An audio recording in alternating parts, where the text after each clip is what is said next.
Legislative Update by James R. Vail. A thumbnail, shoulder-length photo of Jim Vail in a serious pose accompanies his legislative update. He is wearing the same button-down shirt worn by other BVA headquarters staff members in the small photos accompanying their written columns. The background of the photo consists of a wooden pillar. In a color photo, the shirts would be blue with the red and blue BVA logo and name appearing just below the left shoulder.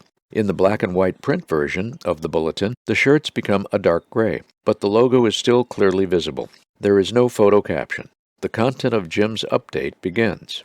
The VA Caregiver Program, known as the Program of Comprehensive Assistance for Family Caregivers, PCAFC, was created by the Caregivers and Veterans Omnibus Health Services Act of 2010 for eligible veterans who served after September 11, 2001.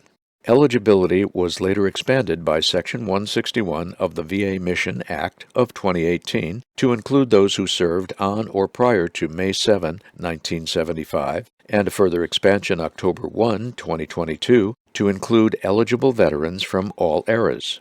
VA recently hosted a two-day caregiver summit to hear concerns and ideas from stakeholders. At this conference, BVA underscored the challenges blinded veterans face with the ambiguous standards that currently exist in the PCAFC adjudication and appeals process. We stressed the need for a simple, bright-line clinical standard of, quote, blindness in both eyes, unquote, defined as 2/200 or worse, or a field of vision of 5 degrees or less to qualify a blinded veteran for PCAFC.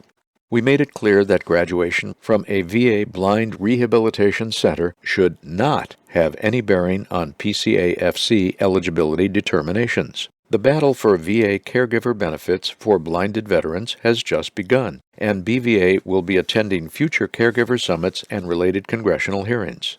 Our government relations team also met in the offices of members of the Senate Veterans Affairs Committee and House Veterans Affairs Subcommittee on Technology Modernization. Here we raised our concerns regarding VA 508 accessibility and emphasized that VA's new electronic health record must be fully compliant with Section 508 of the Rehabilitation Act of 1973.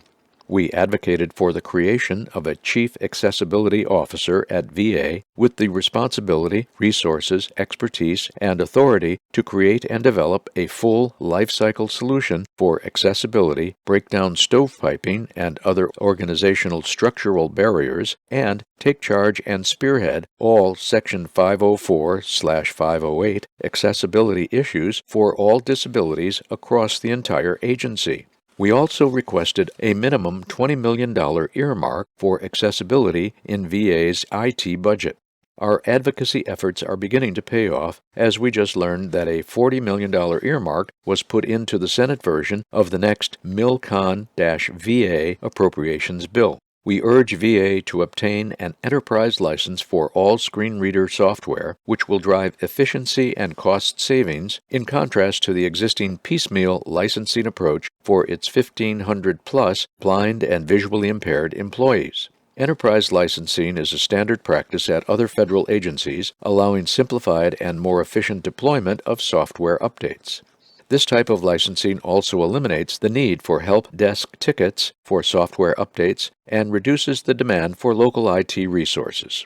Although our focus is primarily VA caregiver and 508-related issues, BVA also supports H.R. 7735, the Improving Access to the VA Home Loan Act of 2022, a bill to enhance VA's home loan program by streamlining the home buying process for veterans and their families. BVA thanks Representative Mike Bost, Republican, Illinois District 12, ranking member on the House Committee, and Senator Dan Sullivan, Republican, Alaska, a member of the Senate Committee, for introducing this bill.